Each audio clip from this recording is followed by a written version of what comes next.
And now it's time for Dear Love Talk.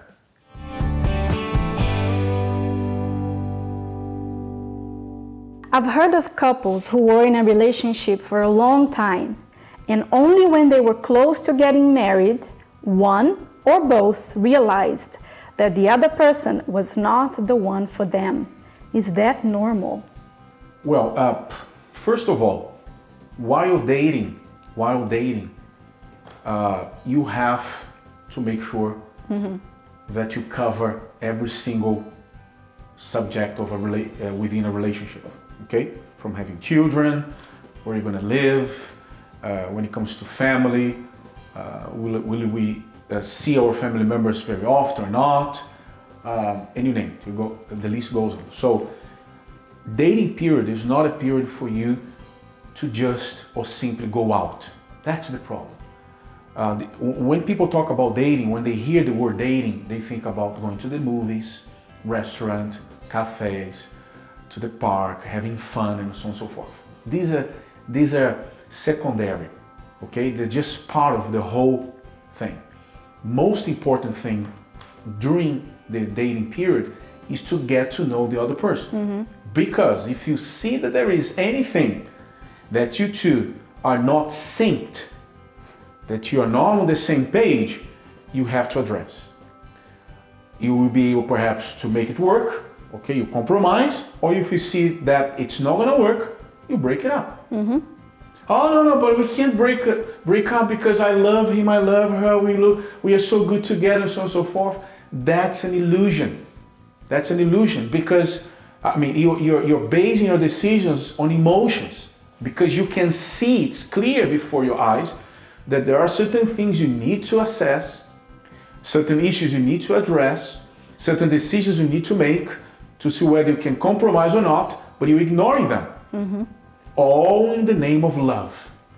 But that's a fake love, the kind of love that's not real, because down the line, you have problems. That is the problem why, the reason why many couples after marriage, they see themselves together, but not in sync. That's what happened to Ezra Rogan and Linda.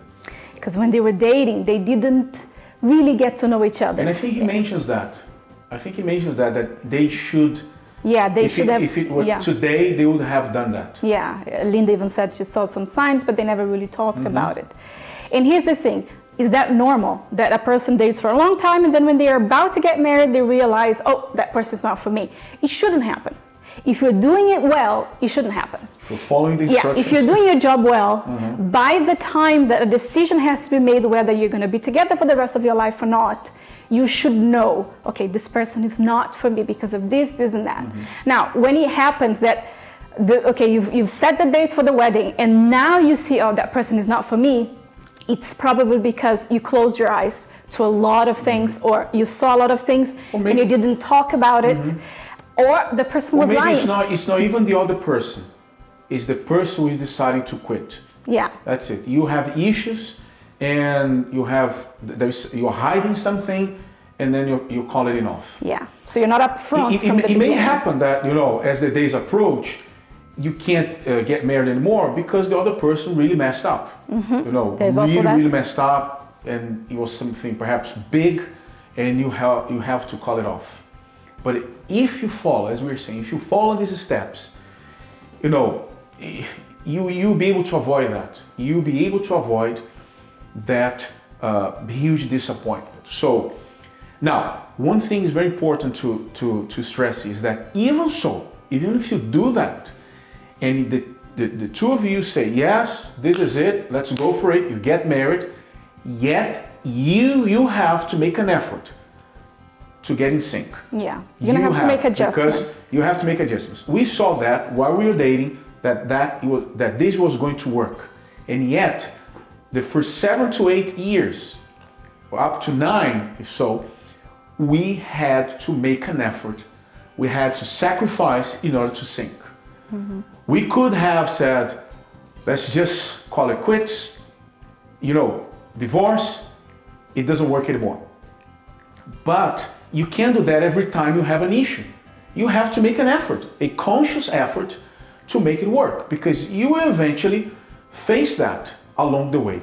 And it's a matter of both of you No, to use intelligent love, use your head and make it work. Yeah, and even if you saw, the wedding set, but you saw that it's not going to work, something has happened, it's better to call it off than to go ahead with it. Because not necessarily not marry anymore, but postponing it. Yeah. Because if you think that the problems that you are having during the dating period are going to disappear after you're married, you're mistaken. Things are going to get worse. So if push comes to shove and you have to, call off the wedding, it's better. Mm-hmm. But these are exceptions. It shouldn't happen if you're doing what we are telling you. So bottom line is this, you have to make it sync, okay? You have to make a conscious effort to be well synchronized with your partner, okay?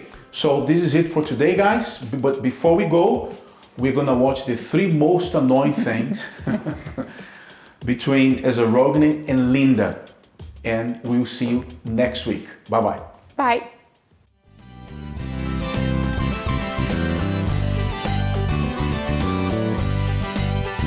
Well, the 3 most annoying things about S is he doesn't like to pack.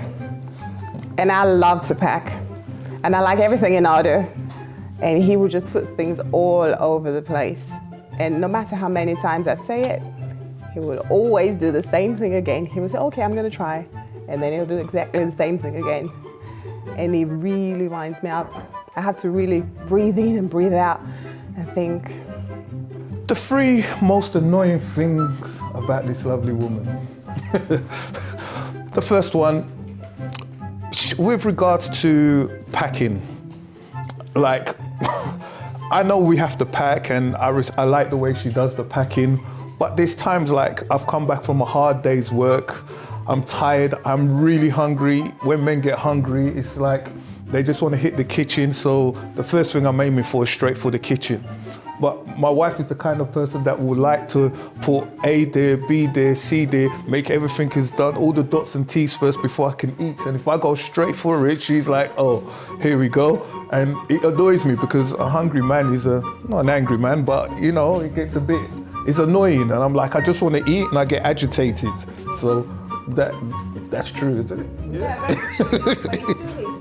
Oh yeah, you see, it goes down to the packing, but I do try and pack up afterwards. But if, in her defense, she makes a nice meal, you get full up, you get tired, so quick to pack. The second one is he talks to everyone. Like if I'm in a hurry, we're going to the supermarket, he will meet like at least 10 people in that supermarket. So a visit to the supermarket that would take probably like 45 minutes will take us probably an hour and a half because he has to speak to 1,000 people. It's quite annoying, especially when you're in a hurry to do things and he's just there chatting. I mean, it's nice. I think it's a very nice thing, but it's annoying to me because sometimes I'm in a hurry and I have things to be done and he's there trying to be nice. Yeah. The second most annoying thing I can say is when we're talking. She can talk long. She can talk long. She will talk for minutes and she says, I'm not responding. But then when I do respond, halfway through the conversation when we're talking, she will jump in. And then I'll be like... because you're slow to talk sometimes. So I'm talking, I'm trying to respond, talking, and then halfway through the conversation, she'll jump in my conversation. I said, can you let me finish what I'm trying to say, please? And I keep on saying, that's annoying. Please let me just finish what I'm saying. Because I don't want to forget something. Sometimes you're saying, that's why I say it. So yeah. That's the second most annoying thing. And the last one, the third annoying habit. He likes to eat out. And sometimes I've gone to the effort of making food and he's like, oh, let's have a takeaway. And I'm thinking, I spent all that time making that food. You have to eat that food. And he'll be thinking, oh, let's just have something different today. And I'm thinking, I've made an effort. And it can be very annoying. And he sometimes tries to make up with it, but he's already said. And he's already said, oh, let's get takeout. And sometimes I just give up and I just say, let's just have the takeout then. Yeah, that's the 3, I think. The third most annoying thing is basically probably when we go shopping. She said it's only 1 or 2 shops we're going to, and 1 or 2 shops means we're going around everywhere. And if I want to go home and I want to watch the football, it's like she knows I want to watch something or do something. She'll be going, okay, we need to go to this shop, that shop. Where should we start off at this one? And it's annoying because when we leave, I say, are we going to shop A? This is, yes, shop A. Then we end up going to shop B, C, D, E, F, and G, and then it gets into my time, and then it gets me annoyed. But to my defense, you had to go to different shops to get the best bargains. That's why I go to different shops. So if we're told that at the beginning, I'm more relaxed. But when it's not going to everywhere you have in your mind, it's just one shop and that's it. Where should we park? As we have to think as men, we think where we're going to park. Which way is it easier to carry the bags from this side of the mall to that side of the mall? But then when we're going there, it's like, oh my goodness, it's heavy, it's this. So that's the only the other things I say is annoying. Shopping is like, it's a nightmare. And that's all for today's Love Talk show. Be sure to tune in next week to learn more on how to love intelligently.